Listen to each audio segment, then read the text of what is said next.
Salam əziz izləyicilər, növbəti müsahibəmizi təqdim edirik. Xoş gördük. Zəhmət olmasa özünüzü izləyicilərimizə təqdim edəsiniz. Mən Zülfü Hüseynov, İnstitutun Elektrotexnika Avadanlığının Təhlükəsizliyi və Süni İşıqlandırma Laboratoriyasının böyük elmi işçisi. Elə isə başlayaq ilk sualımızdan. Elektrik təhlükəsizliyi qaydalarının pozulması nə ilə nəticələnə bilər? Qaydaların pozulması bir neçə hadisəyə səbəb ola bilər. Bunlar arasında yanğın, partlayış, elektrik avadanlığının xəsarət alması və ən əsas amil də insanın gərginlik altına düşməsi, insanın cərəyanından xəsarət alması hadisəsi baş verə bilər. Televiziyalarda, sosial şəbəkələrdə rast gəlirsiniz, xəbərlər verilişində görürsünüz ki, qısa qapanmalar nəticəsində yanğınlar baş verir və bu qısa qapanmalar da nəyin ucbatından baş verir? Qaydaların pozulması nəticəsində. Zülfü müəllim, elektrik gərginliyi altına düşmüş insanı necə xilas etmək olar? Gərginlik altına düşmüş adamı xilas etməyin bir neçə yolları, bir neçə üsulları var.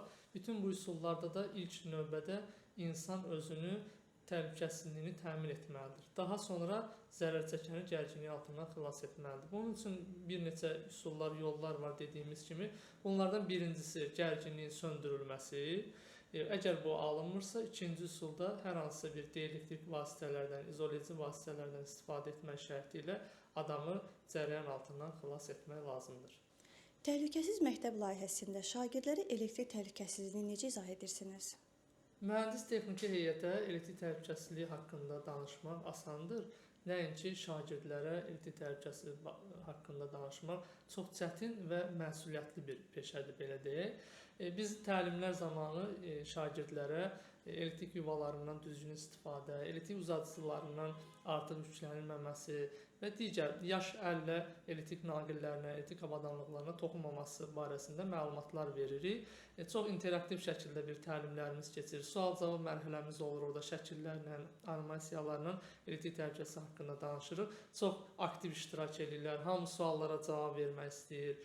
Yəni, bu şəkildə davam edir və onlara da, şagirdlərə də bildirir ki, burada öyrəndiklərinizi sizdən yaşlı kiçik olan bacı və qardaşlarınıza, evdə ailə üzvlərinizə, valideynlərinizə də öyrətsinlər, danışsınlar və beləliklə elektrik təhlükəsizliyi haqqında maarifləndirmə tədbirləri uğurla davam olunsun. Çox sağ olun Zülfü müəllim, ətraflı məlumat üçün. Sonda gənclərimizə, cavanlara nə tövsiyə edərdiniz? Mən də sizə təşəkkür edirəm, çox sağ olun. Gənclərə elektrik təhlükəsizliyi haqqında biliklərinin artırılması məsləhət görülür. Qaydalar var xüsusi, həmin qaydalara riayət eləsinlər, maariflənsinlər, ən əsası maariflənsinlər ki, elektrik təhlükəsizliyi qaydalarını bilsinlər və elektrikdən hər hansı bir xəsarət almasınlar.